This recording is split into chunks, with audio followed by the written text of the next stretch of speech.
Acontecimientos subjetivantes.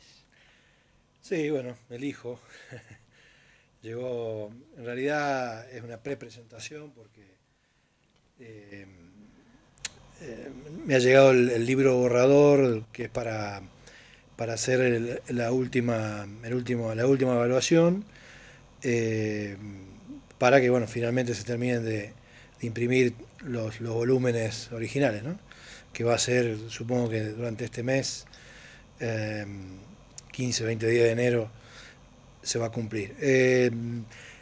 Lo puedo tener en mis manos al libro, la verdad que me tomé el fin de semana para leerlo completo porque si bien es un libro que no es muy voluminoso, es un libro con mucho contenido. ¿Cuánto te llevó a hacerlo? Medio año más o menos. 6 meses. Sí, pero no, lo fui escribiendo de a poco.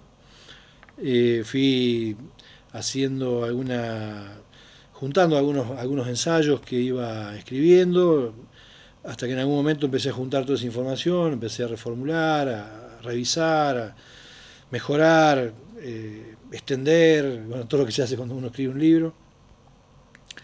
Y finalmente, bueno, le fui cambiando el nombre, el libro fue teniendo diferentes formatos y tuve la suerte para esta primera obra de acompañamiento de Artemisa Olimpo, que es una diseñadora gráfica de Mendoza, que es una compañera y amiga, que, bueno, yo le iba acercando los borradores y ella iba armando en diseño. Cuando llegó a la editora ya estaba con el bosquejo de diseño para libro, entonces eso tuvo todo un poco más fácil. Y después tuvimos los inconvenientes típicos de la pandemia, las editoras estaban un poco abarrotadas, hasta que definimos con qué editora hacerlo, lo hemos hecho con una editora de Buenos Aires, autores argentinos. ¿La editorial lo corrige al libro? Sí, sí, sí, sí. Sí, sí. Esta última debe ser la sexta corrección que hacemos, porque hacen una corrección pormenorizada en borrador, nos mandan los textos como 3 o 4 veces, los volvemos a enviar, se vuelven a corregir, porque hay una corrección que es gramatical, otra corrección que es en el esquema del libro, la letra. Claro. Es un libro que tiene también dibujos, he contado en este libro, digamos, con las ilustraciones de Alexis Delgado, que es un dibujante mendocino, que ha colaborado. Él ha contribuido con algunos dibujos que representan algunos de los artículos. Así que bueno, eso también nos llevó su tiempo, porque también configurar el libro con dibujos tiene su esquema. Pero bueno, muy contentos porque bueno, por lo menos el borrador está en mis manos, he podido leer de papel, a mí me gusta leer en papel, y ya dimos el ok. ¿La va a digitalizar? El libro va a salir a la venta a través de los medios que la editora tiene, que después más adelante seguramente voy a tener más conocimiento de eso. Seguramente librerías y toda la red que los tienen para hacer la venta. Una parte de los libros los van a vender ellos, una parte lo voy a vender yo personalmente. Tengo muchos compromisos aquí en la región. Y después va a salir una versión en ebook, que es una versión digital de venta online, por las redes. Así que va a ser variada la oferta, digamos. Muy contento porque la verdad que este es un libro que lo fui haciendo por etapas y por ahí fui reuniendo información que tenía guardada. No es que lo escribí de principio a final ininterrumpidamente, cosa que estoy haciendo con el segundo. Y por esa razón, bueno, al leerlo es como que me encontré con todo el cuerpo. Para que lo tome alguna imagen. Me encontré con todo el cuerpo del libro y bueno, la verdad que me gustó mucho, me gustó más que las primeras lecturas que había elaborado. Y es un libro que tiene mucho psicoanálisis, algo de educación, algo de cultura, sociedad. Bueno. Ahí estamos mostrando la portada. Acontecimientos subjetivantes, Carlos José Zubiri. Bien. Y bueno, acontecimientos subjetivantes es el título final. La palabra acontecimiento no es una palabra común, se diferencia de episodios, de momentos, de vivencias, en que el acontecimiento cuando sucede modifica subjetivamente. Y la idea mía es que el lector, con la lectura de estos artículos, de estos ensayos que hay dentro del libro, quede conmovido, como muchas veces hemos planteado en la pedagogía de impacto, quede conmovido, quede con muchas cosas para pensar, que quede con muchos interrogantes, con la necesidad de establecer otras lecturas, otras miradas.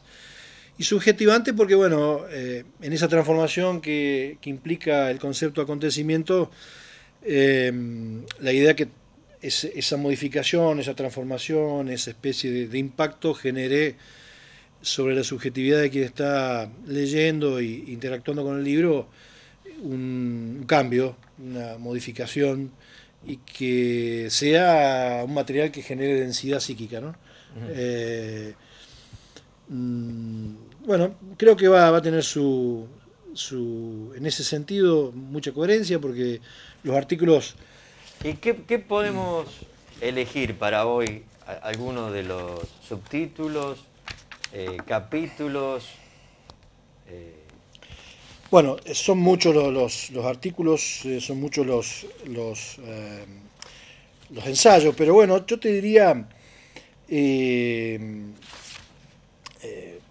comenzar por el principio, ¿no? Que fue el primer artículo que yo hice, o los dos primeros artículos que me parecieron interesantes, como para empezar, hay muchos temas, pero yo empiezo escribiendo por algo que me define o que ha sido mi punto de inicio en mi vida profesional, que se llama, el artículo se llama Generación del 86, ¿no? Que es el primer artículo, Generación del 86, y el segundo, que se llama Los pacientes, seres admirables, exploradores de sentido singular. El primero hace mención básicamente a una etapa de mi vida extraordinaria que le dio motivo a toda la pasión que yo tengo por la ciencia, por la psicología, el psicoanálisis, la ciencia subjetiva, la epistemología.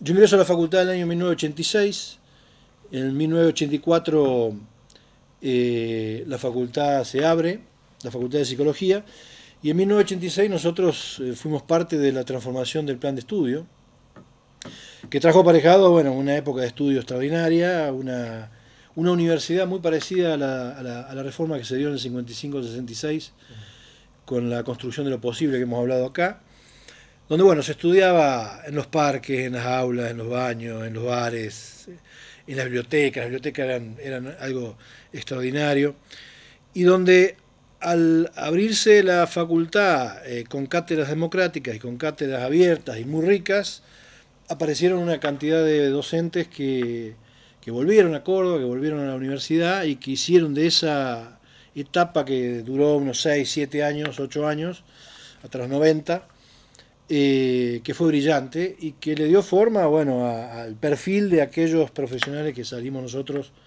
todos muy locos, muy apasionados, y con mucho compromiso social, antropológico, educativo y con mucha formación. Yo recuerdo aquella época el haber practicado en 4 o 5 hospitales, hacer guardias siendo estudiante, ¿no? Hacer guardias en el hospital más grande que hay en Córdoba sobre psiquiatría, que es el Hospital Neuropsiquiátrico de Juniors. Haber sido parte también como estudiante con un equipo de salud mental de la construcción del servicio de psicología, por primera vez en el servicio de la ex Casa Cuna en calle Castro Barros, donde hicimos una experiencia extraordinaria.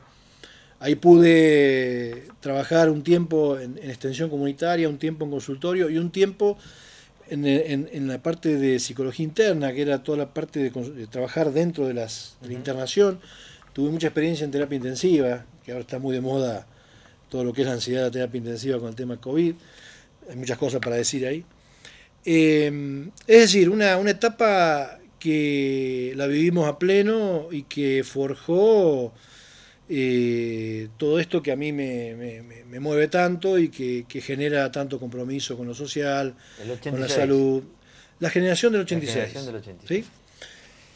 El segundo artículo que habla de los pacientes, sé que hoy tenemos un poco de tiempo porque tenés muchas cosas, pero se llama Los pacientes, seres admirables, exploradores de sentido singular. Yo tengo profunda admiración por mis pacientes, primero porque fueron mis formadores. Yo agradezco mucho a mis docentes, a mis colegas y a mis pacientes, ¿no? Mis pacientes fueron mis formadores principales, ¿no? Fueron los que me permitieron, tanto en la época de estudiante como en la época de profesional, digamos, enfocar mi formación, rigorizar mi formación. Y yo ahí planteo seres admirables, buscadores de sentido, porque son mis grandes valientes, ¿no? Vos pensás que en la vida cotidiana hay mucha gente que ante las crisis, las transformaciones, los cambios, los dilemas, los conflictos, a veces se esconden en la tranquilidad o la mesura de un espacio de mucha conservación y de mucha seguridad, y los pacientes se animan a provocar el cambio, ¿no? Reconocen una dificultad, reconocen un conflicto, reconocen una problemática, pero no se quedan anclados a esa situación, sino que se animan a producir un cambio, buscan con la ayuda de otra persona un cambio, y son grandes valientes, porque pasan por momentos de mucha angustia para poder hacer transformaciones sobre su subjetividad, que son aquellas transformaciones que más sentido tienen en la vida, ¿no? En ese plano, y la búsqueda de sentido singular, porque cada paciente es una búsqueda diferente, ¿no? Sentido singular.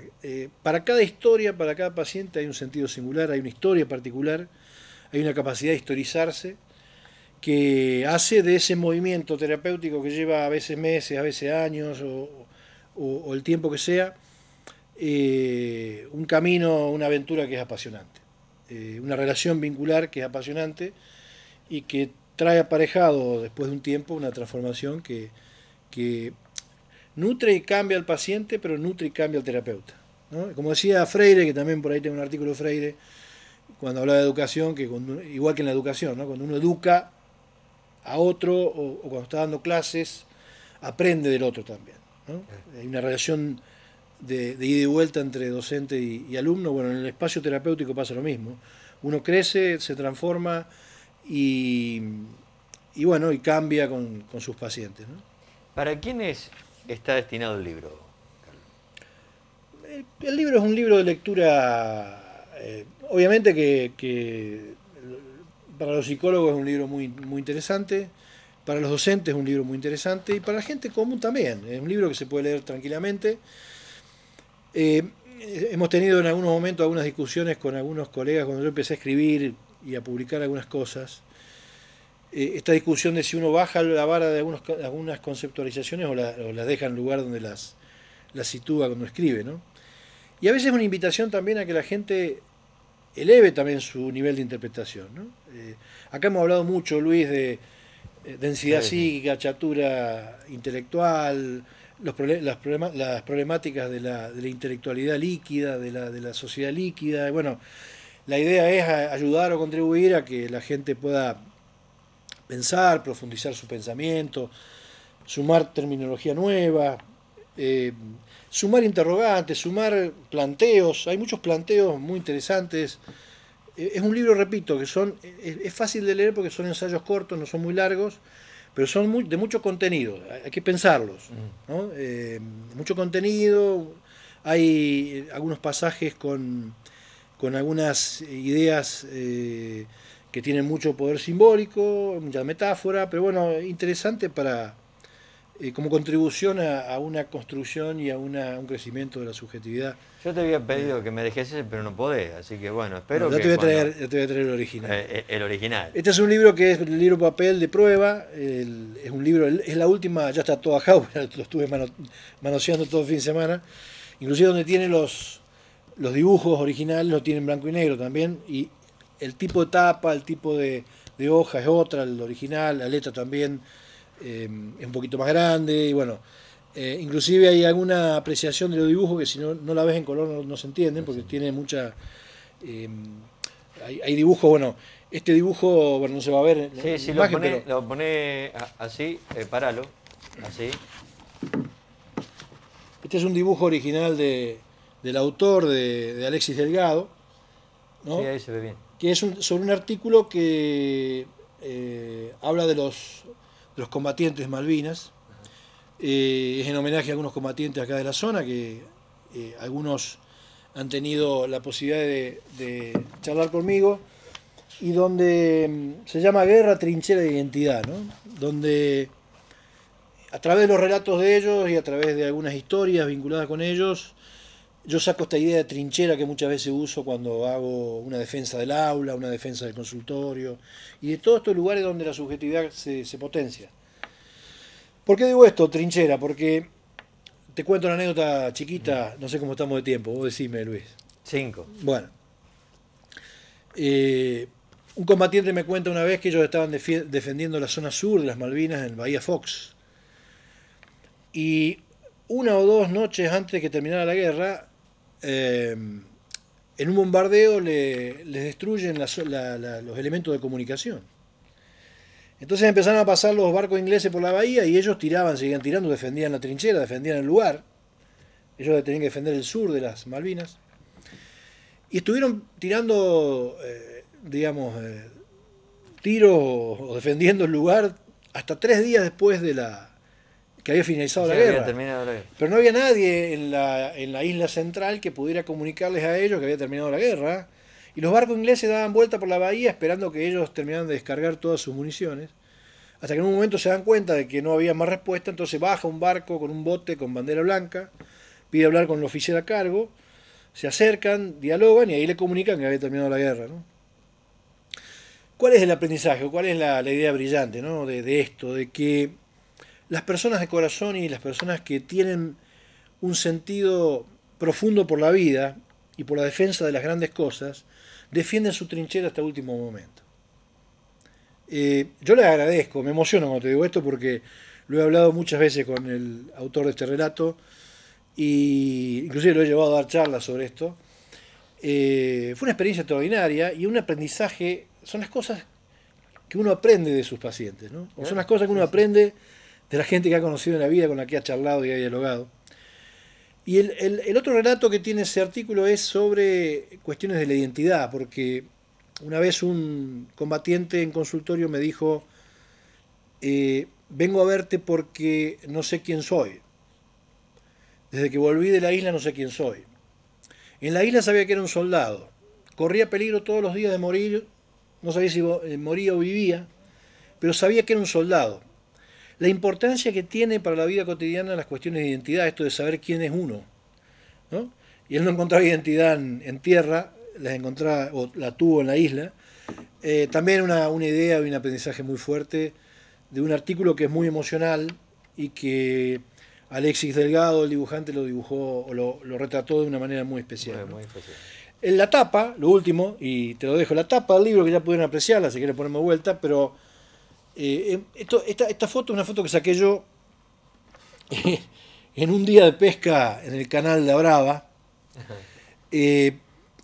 Saqué una foto por sacar y después cuando empecé a armar el libro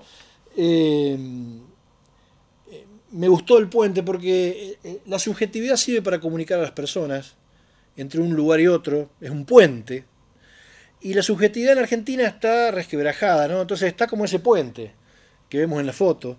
De alguna manera la idea es que con todas estas contribuciones, no solamente un libro, sino también todo lo que uno puede hacer en su trabajo particular, individual todos los días, en el trabajo social, y todo lo que hacemos, todos los que estamos en este ámbito de la educación, la comunicación, la sociedad, ver si podemos acomodar ese puente para que las formas de comunicación de lo social, poder tomar el río como una especie de grieta también, ¿no? Donde las cuestiones comunicacionales están complicadas, bueno, se modifiquen, se transformen y de alguna manera se revolucionen, que son los verbos fuertes que a mí me gusta usar. También hay un artículo que habla de los verbos fuertes. Tiene artículos muy ricos, la verdad que estoy muy contento con el libro. Ya lo vamos a leer. Me quedo con esto de defender la trinchera hasta el último momento, ¿no? Muy interesante. Y un mensaje así, cortito final, arrancó el año, ¿no? Arrancó el año y estamos en el mayor contagio en el mundo del coronavirus. Seguramente a todos nos falta terapia por esto, ¿no? Pero una síntesis, ¿qué dirías vos? Una síntesis. Sí, a ver, ¿cómo lo sintetizás? Yo le pido a la gente que... En el libro cito algunas cosas, no de coronavirus, pero sí de gente que ha trabajado en prevención. Y ha trabajado en ámbitos de prevención muy interesantes, muy grosos. Pero yo le pediría a la gente que está trabajando en las comunicaciones sobre este tema, que no son comunicaciones sencillas, son comunicaciones científicas, que logre por todos los medios establecer cierto nivel de coherencia para poder establecer criterios de comunicación que tengan criterios de verdad y que tengan la posibilidad de regular mejor las comunicaciones, porque hoy en los medios de comunicación se está diciendo cualquier cosa, se está planteando cualquier cosa. Y creo que la pandemia y la forma de pandemia y la manera en que se ha comunicado ha traído otra patología más grave que la pandemia en sí, que es la fobia. Han logrado paralizar al mundo con miedo. Y eso es más peligroso que la pandemia. Hoy tenemos una tercera ola, cuarta ola o quinta, no sé cualquiera que... Si sumamos la de Europa, la de acá. Sí, sí. Y sabemos que el virus viene mutando, perdiendo fuerza, ¿no? Tenemos mucho contagio, es muy contagioso, pero tenemos poca internación, las terapias intensivas están tranquilas. Va a seguir creciendo porque la onda expansiva para la famosa comunidad de rebaño Inmunidad de rebaño. Inmunidad de rebaño que en el contagio y en la mutación afloja el virus, se tiene que dar. Pero hay mucha comunicación fatalista y hay mucha comunicación que asusta, y lo peor que podemos tener en esta pandemia es a la gente aislada, con miedo, con temor, con fobia, porque la gente deja de pensar con lógica, y se pone agresiva. Y cuando se pone agresiva empieza a vivir esa irracionalidad con criterios que no tienen argumentos, y me parece que en la vida cada cosa que uno hace y cada cosa o cada paso que uno da tiene que estar fundamentado, principalmente en estos temas que son tan serios, que ya no son tan vitales como fue en la primera etapa, pero que siguen siendo serios. Me parece que hay que tener muchos fundamentos, mucha seriedad, mucha capacidad de comunicación, y repito, a los agentes de salud que están con la responsabilidad de la comunicación vinculada con todos los aspectos de la pandemia, que hagan un llamamiento a la seriedad, ¿sí? Porque hay muchas medidas o hay muchas cosas que son contradictorias, incoherentes, que confunden a la población y que asustan a la población. Y hoy el mundo no está pandémico, está miedoso. Pero no está miedoso hace 2 meses o hace un mes, está miedoso hace 2 años. ¿Sí? Nosotros tuvimos en el consultorio una otra pandemia de fobia, que fue alarmante, con crisis en el cuerpo, con crisis psicosomática, con crisis somatopsíquica, o sea, con síntomas en el cuerpo y con síntomas que dañaban el cuerpo. Y un montón de otras manifestaciones, producto de que la gente se enfermaba mentalmente antes que físicamente. Entonces, para que la pandemia tenga menos efecto, tenemos que tener a la gente tranquila, y para eso hay que saber comunicar. Creo que está explicado. Me queda para el próximo programa. ¿Te acordás que aplaudíamos a los médicos? Los héroes, eran todo, ¿no? Y ahora le estamos pegando. Increíble, ¿no?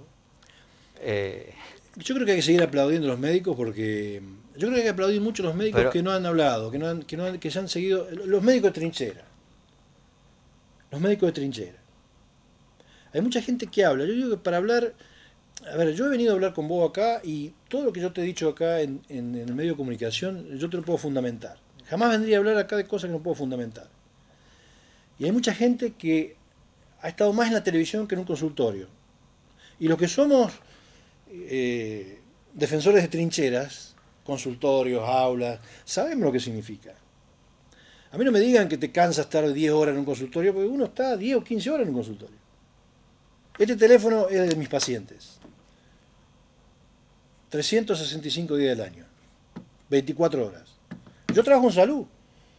Si a vos te agarra una crisis de 2 de la mañana, yo no te puedo decir esperarme hasta mañana. Yo te tengo que atender a 2 de la mañana. Si no lo entiendo así, me tengo que dedicar a otra cosa. Porque la crisis es en ese momento. Entonces, un saludo muy grande a todos los médicos de trinchera. Gracias, Carlos. Te esperamos el miércoles. Dale.